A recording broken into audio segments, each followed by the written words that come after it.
dance music.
Governor, County Government of Nakuru, the Governor, the County Commissioner, honorable members of the County Assembly of Nakuru, the County Secretary, County Executive Committee members, and Chief Officers present, members of the press, distinguished guests, ladies and gentlemen. Standing Order 26-1 of the County Assembly of Nakuru, Standing Order states, the Governor shall address a special sitting of the Assembly in chamber once every year and may address the Assembly at any one other time and place. In this regard, Her Excellency the Governor, through letter reference number NCG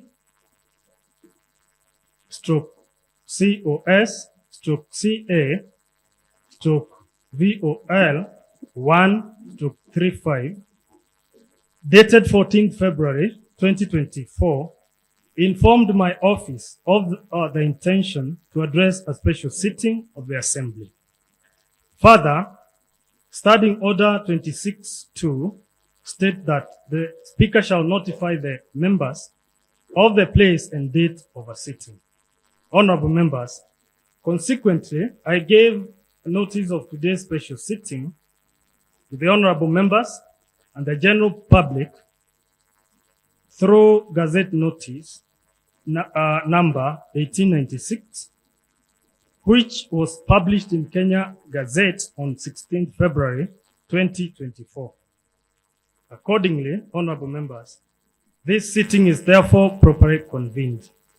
Your Excellency, it is in the tradition of this House to recognize guests seated in our galleries.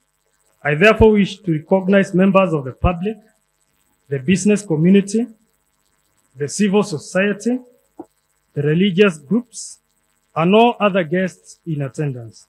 Karibuni sana.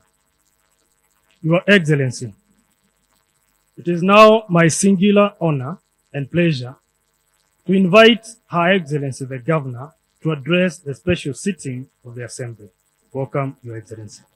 County Assembly of Nakuru, honorable members of the County Assembly, Mr. Speaker, honorable members, ladies and gentlemen, it is my pleasure and distinct honor to address the Third County Assembly of Nakuru as I deliver my first State of the County Address in line with Section 30K of the County Government Act 2012.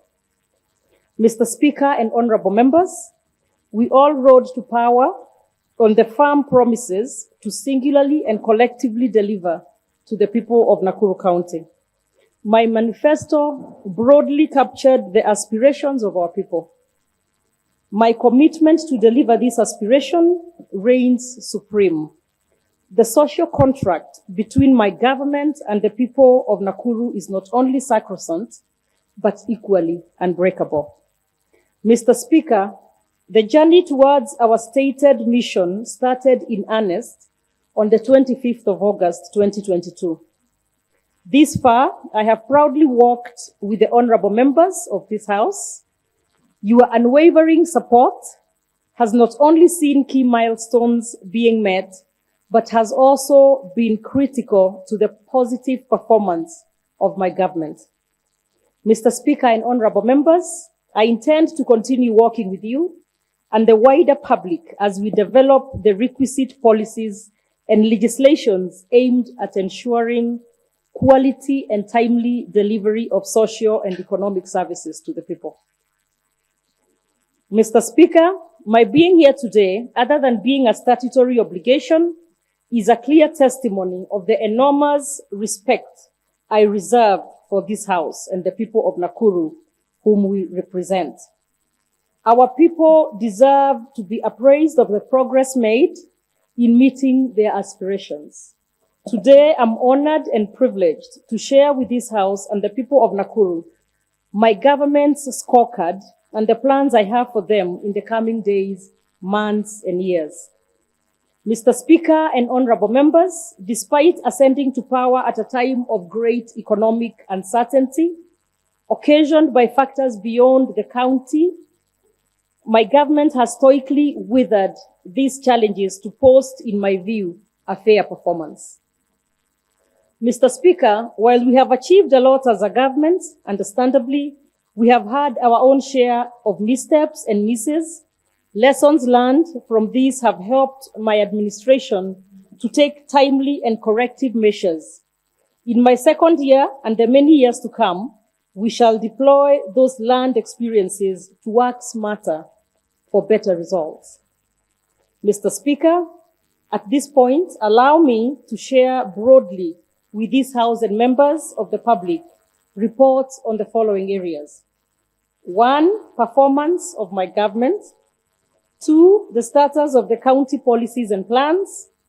3, citizen participation and inclusivity. And 4, adherence to the national values. The health sector. The transformation of the health sector ranks high on my delivery agenda. This is deliberately so, bearing in mind the old adage, a healthy nation is a wealthy nation. In stressing the centrality of health for any nation, the late Mahatma Gandhi once remarked, "It is health that is the real wealth and not the pieces of gold or silver." Although the health department continues to consume over 40% of the county budget, it is in everyone's interest to have a robust and self-sustaining health sector, since our health is our wealth. Honorable members, I'm happy to report that despite a huge influx of patients from neighboring counties and beyond, our health facilities have made remarkable progress in the provision of accessible, efficient, affordable, and high-quality services. This remarkable milestone has been facilitated by the following deliberate interventions. 1, expansion of health facilities. My government has successfully completed the outstanding works of the outpatient wing at Nakuru Teaching and Referral Hospital. This at 780 million state-of-the-art infrastructure launched by my predecessor will provide the much-needed space once equipped during the year. Additionally, my government has taken over the completed Naivasha outpatient facility constructed by partners at a cost of 331 million, refurbished Kabazi Level 4 Hospital at a cost of 15.5 million, and installed a 6 million X-ray machine at Bahati Sub-County Hospital. Other facilities under construction across the county include Langalanga, Gilgil, Molo, Maimahio, and Elbagon Sub-County hospitals and health centers and dispensaries spread across the county. Mr. Speaker, we managed to purchase other assorted hospital equipment for all level 2s and 3 hospitals and a few level 4 hospitals across the county. The human resource factor is a critical enabler of our health services. To this end, I have taken deliberate efforts to oversee a motivated workforce. This is being achieved through promotions, training, and engagement of health workers. Honorable members, in December 2023, I launched the Community Health Promoters Program with 3,190 health promoters on a monthly stipend.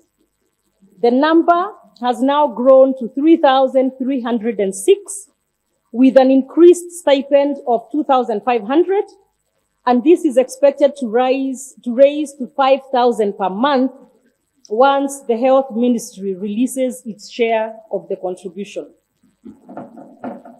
Regarding the other categories of health workers, we have confirmed 187 contractual staff members to permanent and pensionable status. During the same period, we promoted 662 health professionals to higher job positions.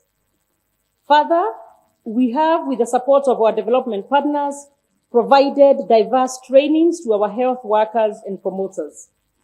To ensure an uninterrupted supply of drugs and other health products, we have developed a good working relationship with our key supplier, like Kenya Medical Supplies Agency, KEMSA.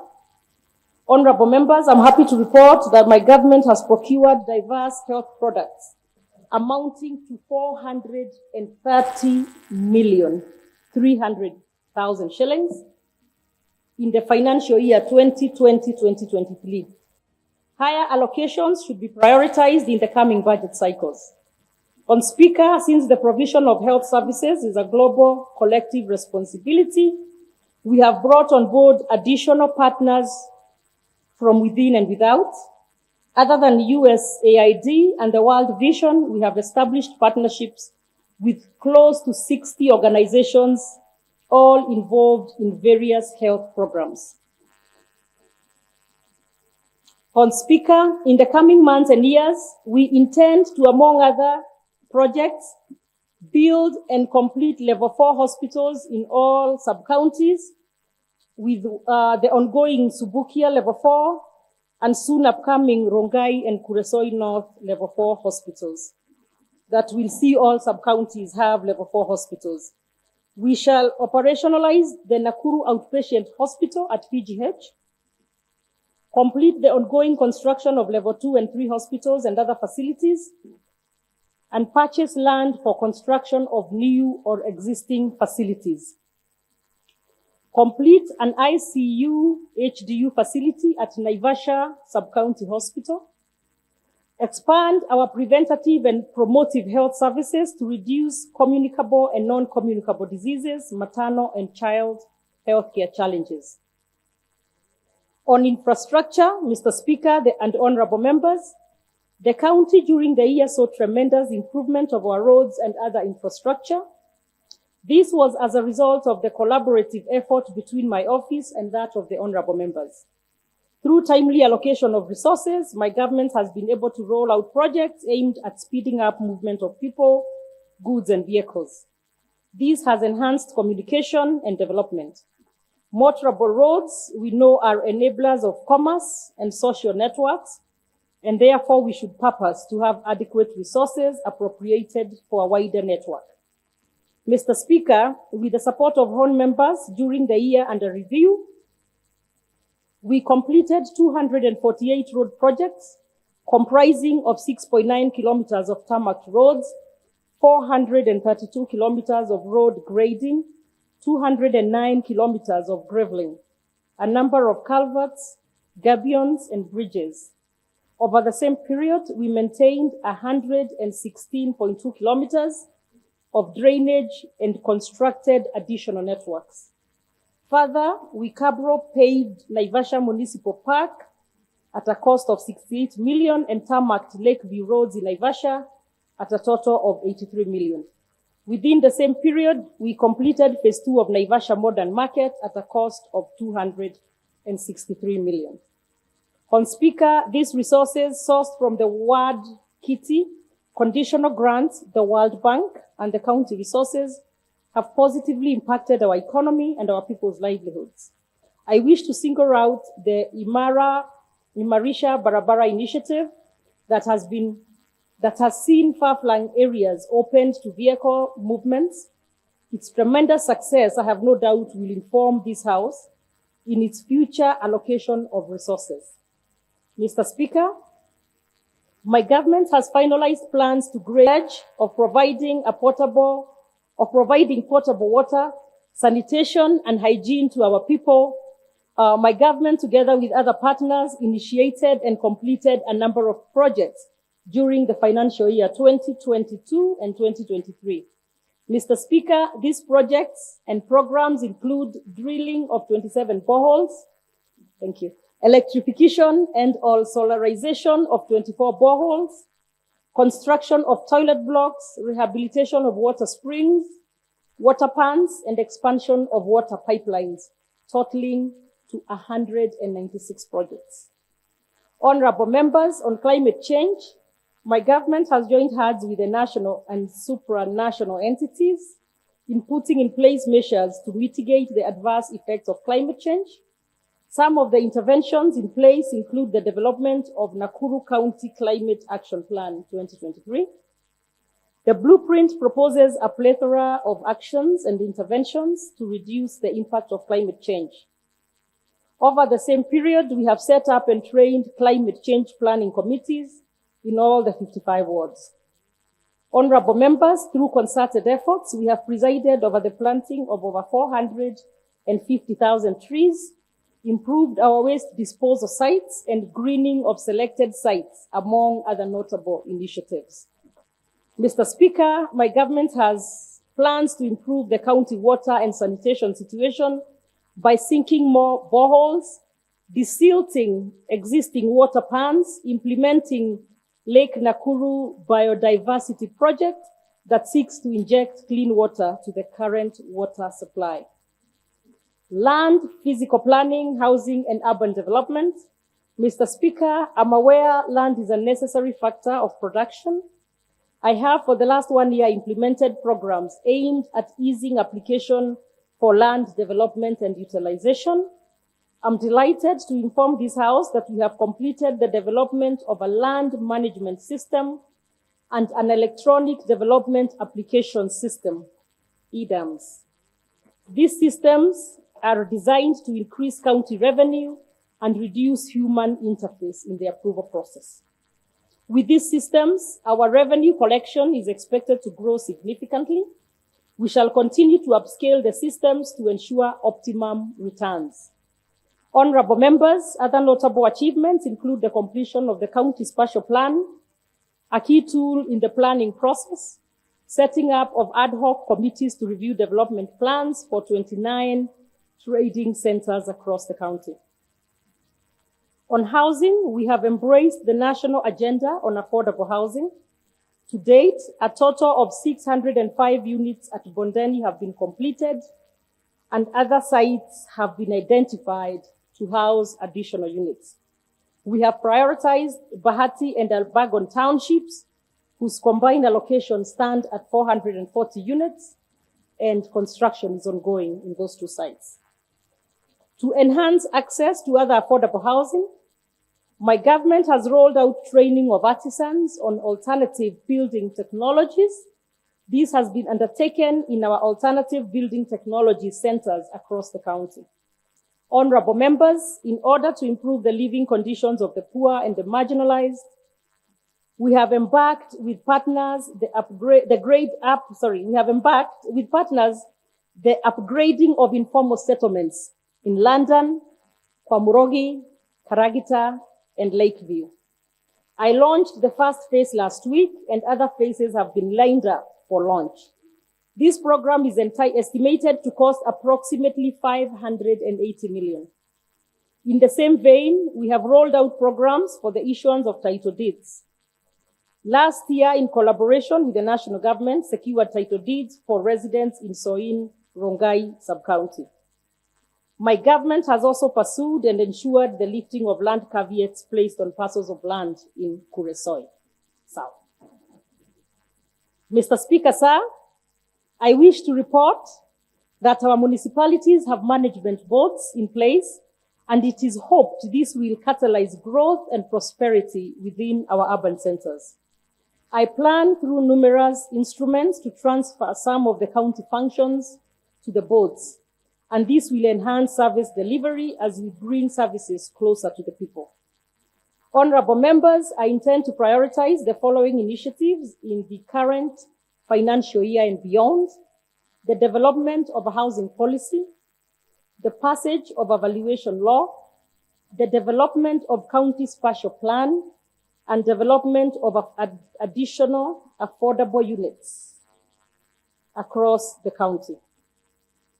In education, ICT, and e-government, Mr. Speaker, in recognition of the roles played by early childhood development centers, the ECDs, and vocational training centers in the development of our children and youths, my government has allocated resources towards the development of learning facilities and employment of instructors.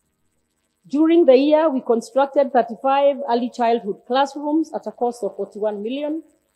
We equipped various centers with the necessary tools and furniture. We disbursed 141.4 million to vocational training centers situated across the county.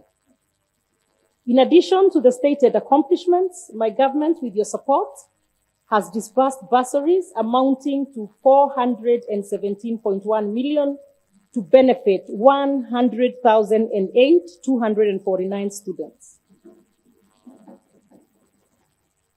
To upscale our efforts, honorable members, we have lined up a number of programs and initiatives in support of our young population. These efforts include employment of 159 ECD teachers in the current financial year, launch of the school feeding program with an initial target of 60,571 pupils in 1,014 ECD centers across the county. The initial allocation of Kenya shillings 115 million has since been secured. It is hoped that through this initiative, enrollment in our learning centers will be enhanced. Construction of and equipping of additional learning centers. In youth, sports, gender, and social inclusivity, Mr. Speaker, in my manifesto, I promised to enhance our sporting activities through a number of interventions: development of sporting facilities and identification and nurturing of talents.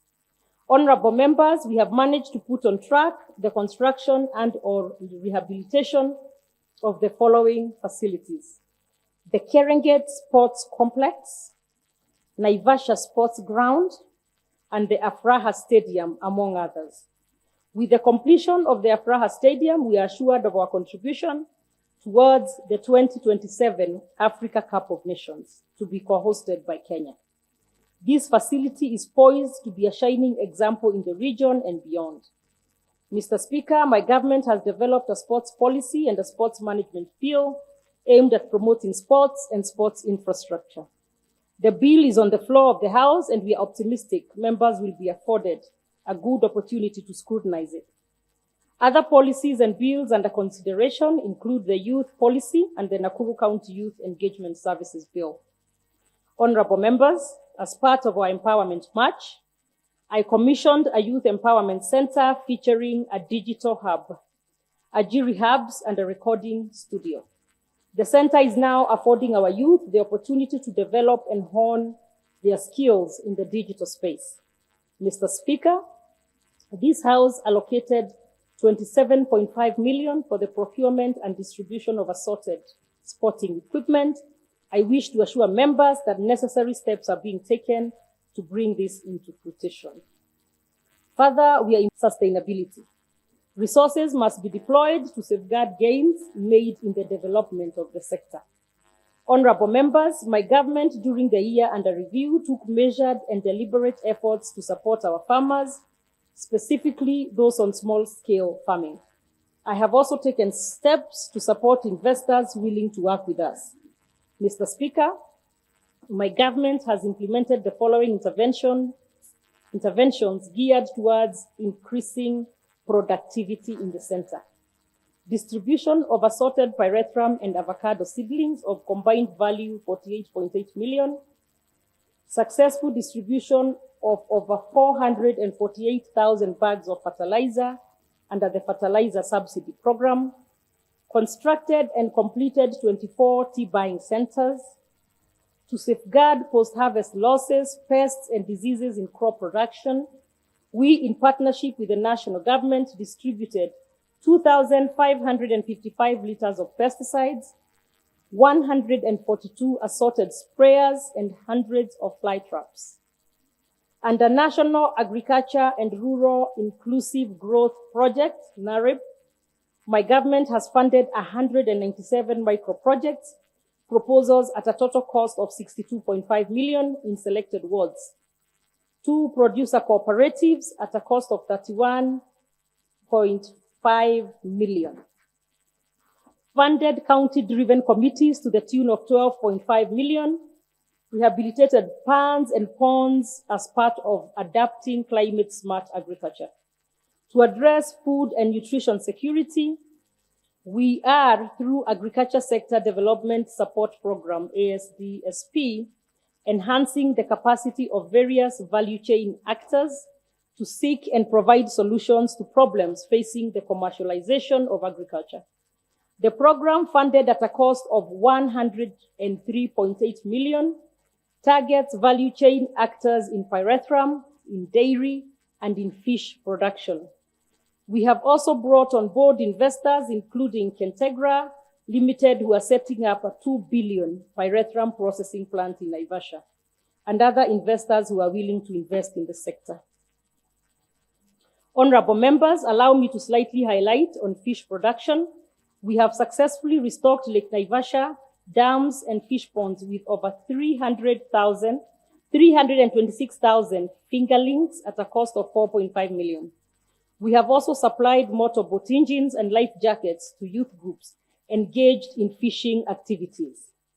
Trade and industrialization, cooperatives, and tourism. Mr. Speaker and honorable members, a number of programs in line with my manifesto have been initiated and implemented. These programs are aimed at making our county attractive to investors and the business community. Honorable members, we have managed to, among other initiatives, simplify and automate the processing and issuance of business permits, construct and rehabilitate a number of market sheds to house our small-scale traders from all walks of life. A case in point is the Naivasha Modern Market. Negotiate for the setting up of Special Economic Zone, the SEZ, in Naivasha, and County Aggregation and Industrial Park, the KAIP and EPZ at Egerton in Joro. The park has been allocated 560 million. Both the SEZ and KAIP will not only create job opportunities for our people, but also provide business opportunities to our farmers and our business people. Dialogue with matatu owners and operators. This has seen the revival of business in the CBD. It has been a win-win for all actors, including my administration. We have put in place plans to operationalize the county enterprise and cooperative funds. This will enable our cooperative members and our small-scale traders access affordable credit for business support. Mr. Speaker, we have also made great strides in supporting our cooperatives. During the year, we registered 52 cooperatives, formed and registered Nakuru Coffee Cooperative Union, embarked on the development of a cooperative policy and cooperative bills, and trained and sensitized cooperative members. On tourism, honorable members, we are working closely with the Magical Kenya to identify and map out tourist sites. We also encouraging eco and conference tourism due to the abundance of suitable facilities and sites across the county. Public service. Mr. Speaker and honorable members, the essence of governance and administration, service delivery, performance by the public service and engagement of the citizenry in matters of the county cannot be overemphasized. Under public service management, my government has put in place measures, including performance management system, to ensure optimum delivery of services to the residents of Nakuru County. To achieve this, we are undertaking staff training and development to equip and align our staff with our deliverables as contained in the CIDP. In addition, we have set aside 10.5 million to develop a human resource information system whose goal is to inject and sustain efficiency in human resources. We are also improving the work environment of our staff through construction of new offices and refurbishment of existing ones. The Public Service Board saw 1,247 members of staff promoted to higher positions and 446 members of staff confirmed in appointment.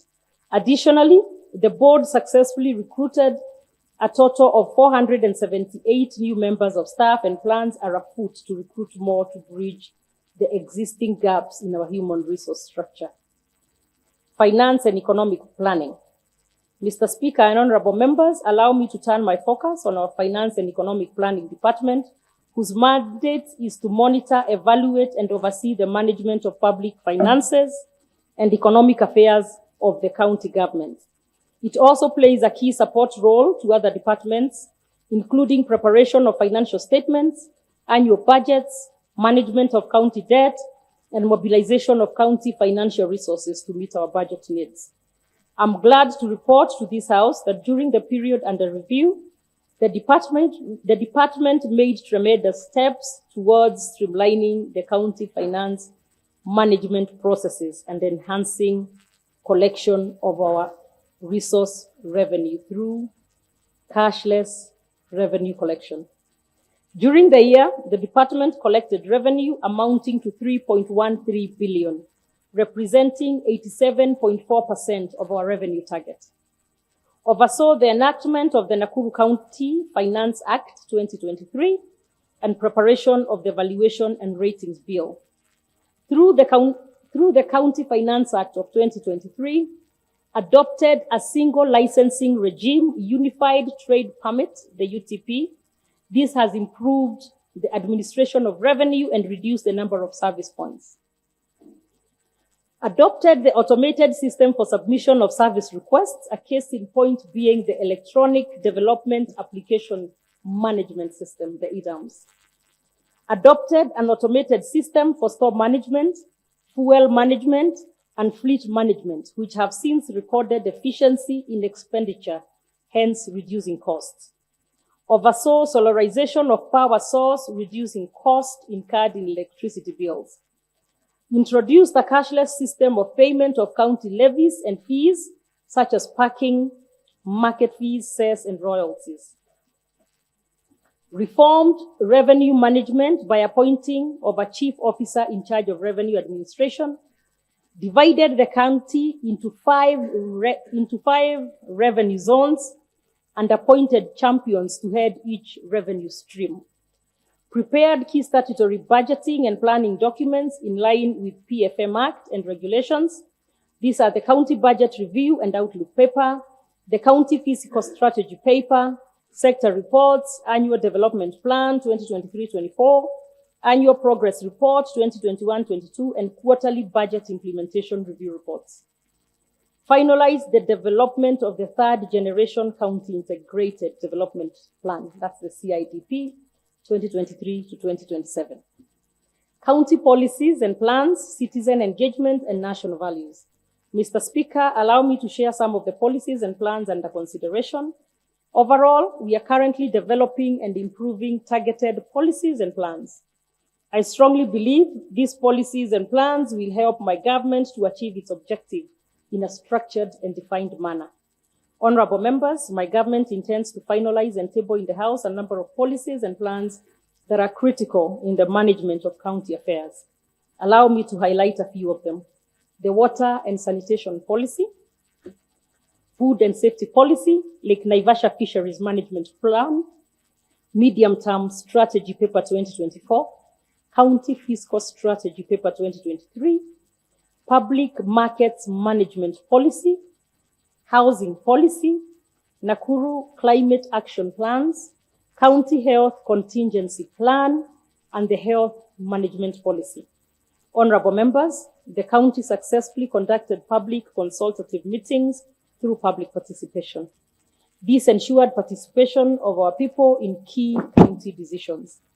Mr. Speaker, members of the public actively participated in the enactment of the county budget, the approval of the county fiscal strategy paper, in the formulation of the county integrated development plan and annual development plans, and in the formulation of the various bills tabled before this House. This included the Valuation and Finance Bill in 2023. The Department of Public Participation and Citizen Engagement organized more than 74 public engagement activities. Honorable members, the law enjoins the government to consult the electorate in its key decision-making processes. My government will continue engaging the Nakuru residents as required, since all sovereign power belongs to them. Mr. Speaker and honorable members, my government is a believer in the rule of law. To this end, we have pursued our disputes through the laid down dispute resolving mechanisms. Those aggrieved by our actions have been afforded an opportunity to state their complaints. We strengthened our human resource management and advisory committees to enable them adjudicate staff complaints in a fair and non-partisan manner. To enhance government structures, we have ensured all statutory committees charged with urban and health facilities management are in place. I'm happy to report that we are currently in the process of constituting an audit committee as provided by law. Honorable members, in order to enhance transparency and accountability in the management of county affairs, we have developed and deployed codes of conduct for our staff. The County Public Service Board, as part of its mandate, has sensitized over 1,591 staff members on national values and principles. Similarly, procurement of goods and services is as governed by the Public Procurement and Disposal Act. The relevant committees have been trained on procurement processes. Further, the county has been in the forefront in ensuring persons with disability, women and youth have access to county tenders. Honorable members, since I took over, access to opportunities by these vulnerable groups has grown from 5% to 32%. I urge members to embrace this cardinal requirement of the law. Honorable members, during the year, my government facilitated audit processes by the Auditor General and the internal audit teams. We intend to continue offering support since it's the right thing to do. In conclusion, Mr. Speaker and honorable members, I conclude by urging each and every one of us to focus on the work ahead and build on the successes of the past years. Our unity is a confirmed ticket to prosperity. As a people, we all share a common destiny. To the people of Nakuru, I am more than committed in improving our livelihoods through timely and deliberate engagements and interventions. Thank you, Speaker and honorable members. Thank you.